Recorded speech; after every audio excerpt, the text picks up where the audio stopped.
Rule number 36. Be on time. No. Don't be on time. Be 5 minutes early. Many of your appointments are to show a home. These showings are like a performance. You want to be at the site a little ahead of time so you can compose yourself and get ready for the big show. If you arrive even a few minutes late, you risk being met by an angry buyer. You'll be in a negative situation from the get-go, and you might not be able to overcome your initial impression. Sometimes an emergency crops up or a previous appointment takes too long. Text to let them know. Stuff happens. Prepare for that eventuality by spacing your showings further apart. Showing a home sometimes takes much longer than you planned for. Give yourself a little breathing room. If you are running late, contact the person you are meeting. Give him an estimate of what time you'll be showing up. It's the polite thing to do.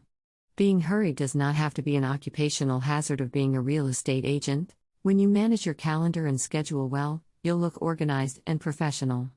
And just as in preparing a home for market and presenting it well, you as a real estate agent get one chance to make a good first impression. Part 4. Building your business. Rule number 37. Build your dream team. Remember the original dream team? It was the 1992 United States men's Olympic basketball team. Even if you are not a sports nut, you will probably recognize some of the names from that team: Michael Jordan, Larry Bird, Patrick Ewing, and Magic Johnson, to name a few. The team was so dominant that its worst performance in the Olympics was a 32-point victory. No game was close. No gold medal was easier. If you want to succeed as a real estate agent, you should put together your own dream team. You're the head coach, and you are going to select the players. Start with a title company and/or lawyer who you know will do a great job for your clients. Work with people who are responsive to your questions, people you can contact at a moment's notice. Real estate never sleeps, especially when there is an issue that must be solved before a sale is made or a closing takes place. Fill out your roster with appraisers, inspectors, and contractors you trust. You want to partner with professionals who come in with fair estimates and finish their jobs on budget and on time. You want quality work performed by service providers you can rely on. Don't forget the star of your team, your client. Be sure to educate your clients on the importance of pre-market preparation and make sure clients work with you to do everything possible to position their home for a successful sale. Your clients are the key to your success, and you may have to turn down a potential client who may not have the same vision for mutual success. Trust your intuition. You will know when a potential client is not a good fit. Put together your own dream team and go for the real estate gold. Rule number 38. Avoid the 4 biggest mistakes new agents make. So you're about to start work as a brand new real estate agent? Congratulations! I'm here to set you on a strong footing. Let's start by learning the 4 biggest mistakes new agents make. 1. They think that they are employees. Real estate agents are almost always independent contractors. They may work with a brokerage, but their compensation is normally commission, not salary. Therefore, real estate agents are entrepreneurs. Each agent operates his or her own business, so a business plan is a must. 2. They don't have enough funding.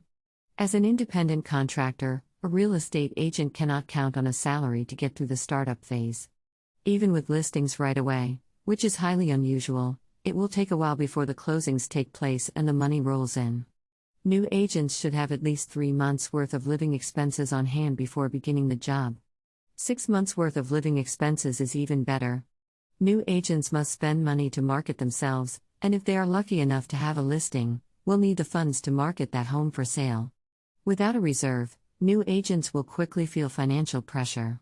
Working a second job might be a necessity in the early months, unless there is another means of financial support during this transition. 3. They neglect their education. There is a lot to learn about real estate and becoming a great agent. Much of this will be learned over time. But new agents should spend as much time as possible educating themselves. There are free and paid courses that will enhance professional development. There are plenty of books and videos that will help you become a better professional. There is a great deal of information available on the internet. Brokerage companies will also have their own training classes and programs. Take advantage of every education opportunity available. And the best source of learning will be hanging out in the office with fellow agents. Listen to how they speak with their clients and what they say. Ask questions. Ask a fellow agent or broker if you can tag along on an inspection or listing appointment. Shadowing a successful agent is by far the best way to gain accurate knowledge about your specific market. Look, listen, and learn. 4. They don't have a marketing plan. Even with a business plan for the first year, a new agent needs a marketing plan as well. After weeks of consultation and observation of how other agents handle marketing, a new agent should establish a plan for marketing herself and create a budget. Rule number 39. Choose the right real estate firm. New real estate agents, and even experienced agents, often make a simple mistake that will keep them from rising in the field and maximizing their income. They choose the brokerage that gives them the highest commission split. If you go for the extra 5% or even 10%, you may be making a huge mistake. Think about it. Would you rather work for a second-rate real estate firm with a poor reputation that doesn't offer training or support, but gives you a 90% split, or for a firm with a stellar reputation, excellent marketing, where all agents work as a team, where you earn 70%? Being short-term greedy may result in long-term failure. 100% of nothing is still nothing. Don't fall into that trap. Consider the personalities of the owners and managers of a new firm. Are they looking to take all the best prospects themselves, or do they want all their agents to succeed? Do they train and support their agents? Are they readily available to answer questions? It won't take a lot of research to find out which real estate firms in town have owners who work hard to make sure their agents achieve success. Just ask around. Consider the personalities of the other agents in the firm. Do you want a working environment where there are a lot of petty jealousies and backstabbing? Of course not. Make sure you check out the reputations of the people you will be working with day to day. Teamwork is important and makes for a much more pleasant and successful business environment. Beware of extra charges to agents. Some agencies offer high commission splits but charge for everyday expenses like copies, phone services, office help, technical support, advertising costs, etc. Make sure you know all the costs involved before you sign on with an agency. Choose wisely before making your decision. Which team do you want to align yourself with?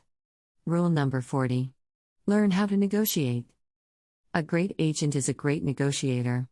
If you think it's not your strong suit, it's time for you to improve. There are some basic negotiating skills that everyone can learn. Creativity, a little flexibility might just get the deal done. We had a deal that wasn't going to close on time, so we worked out a rental agreement prior to close of escrow. The seller received a daily rent until the buyer was able to close. This can be risky. You'll want to be confident that the buyer is on track to close the escrow and all parties are in agreement. Be sure you have the correct paperwork in place. The form we use. Buyer to occupy property prior to close of escrow. On the flip side, if a seller needs more time after the close of escrow due to timing on their next home or other circumstances, the buyer could be flexible and willing to offer a leaseback or a free leaseback to the seller, common in a seller's market. Both parties sign the appropriate form detailing the leaseback terms, seller to occupy after close of escrow. Don't lose a deal because some of the conditions aren't perfect. Utilizing your creativity will often set the negotiations back on track. Cooperation. Try to come up with a solution that works for all parties. Don't just think about your client. If you're representing a seller, for example, don't just consider the purchase price. Maybe the buyer wants an earlier or later closing date and your seller is willing to make that accommodation. Maybe there is some work that needs to be done that you can accomplish before the closing or give the buyer a credit towards the purchase price, if justified. Think about how you can turn a negotiation into a win-win situation. Advanced knowledge. Know the bottom line for what your client will take or offer for a home.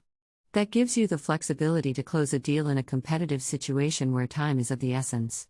Here's an example. You have a client who is bidding on a home in a hot market. The home is listed for $1 million and your client is comfortable making a bid of $950,000. Ask your client for the highest figure you can bid on the home. Let's say that number is $975,000. If the seller counters for $985,000, you can be confident in countering back at $975,000. If the seller then accepts the $975,000 offer, you have a deal without having to go back to reconfirm with your buyer. Remember, your reputation as an agent is on the line every day, so be clear about what you present. Having advanced authority gives you more flexibility in negotiating. Learn how to be a good negotiator. Create solutions. It will set you apart from other agents and lead to many satisfied clients while earning you a stellar reputation in the communities you serve. Rule number 41.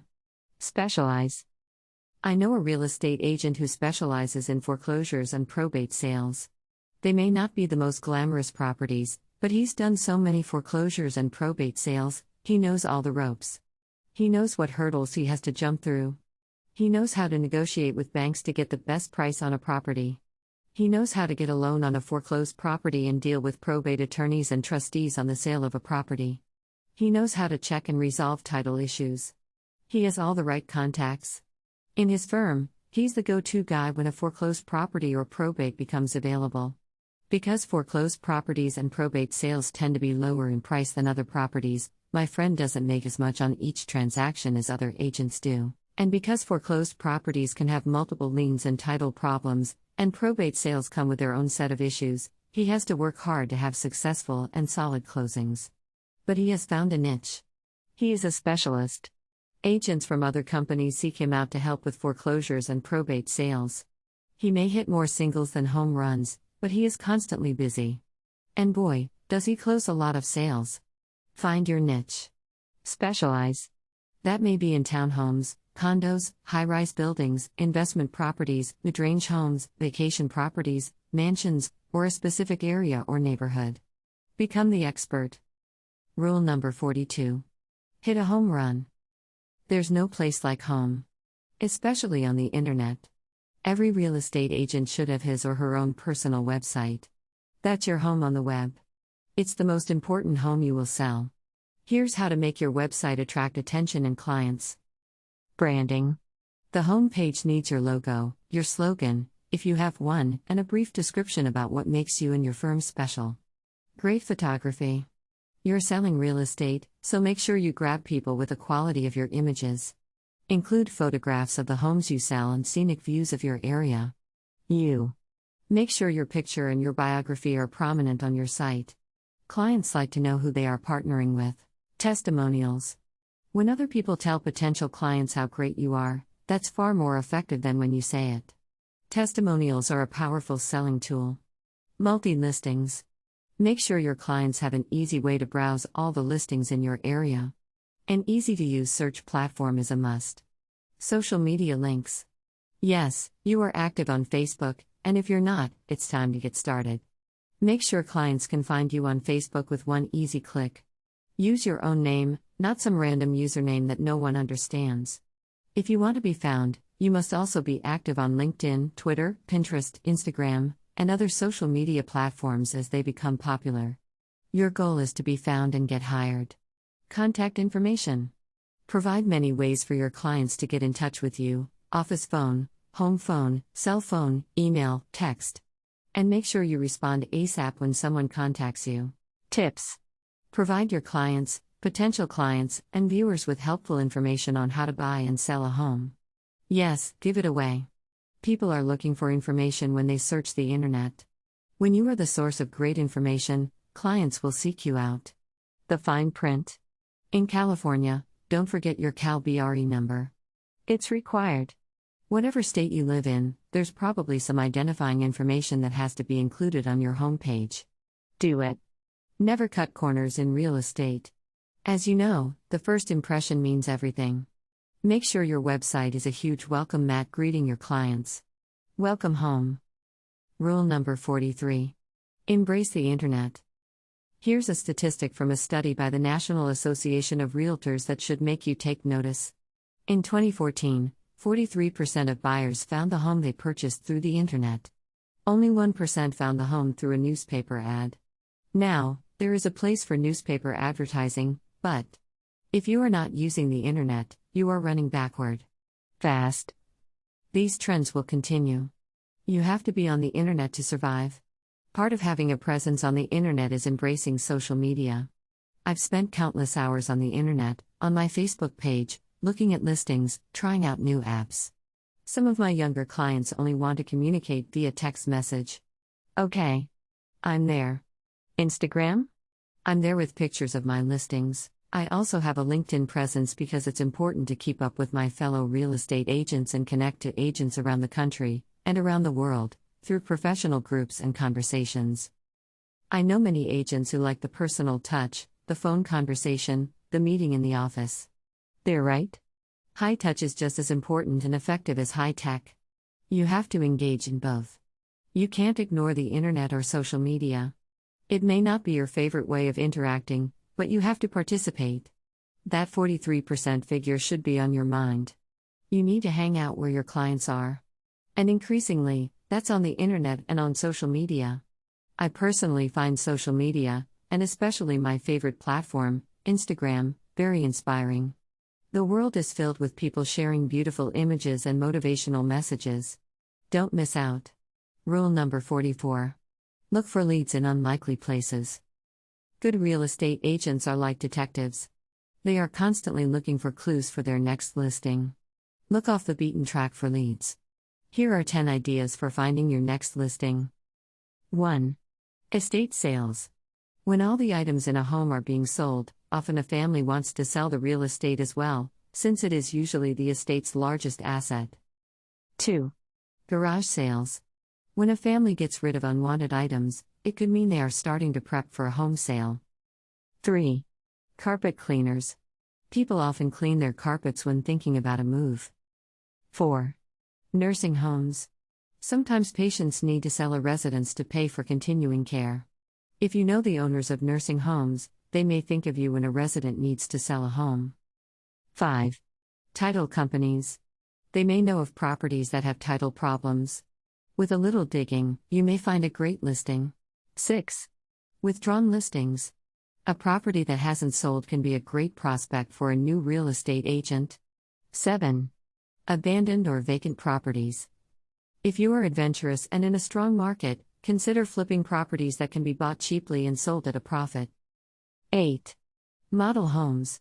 Sometimes builders will sell a model home at a good price. 9.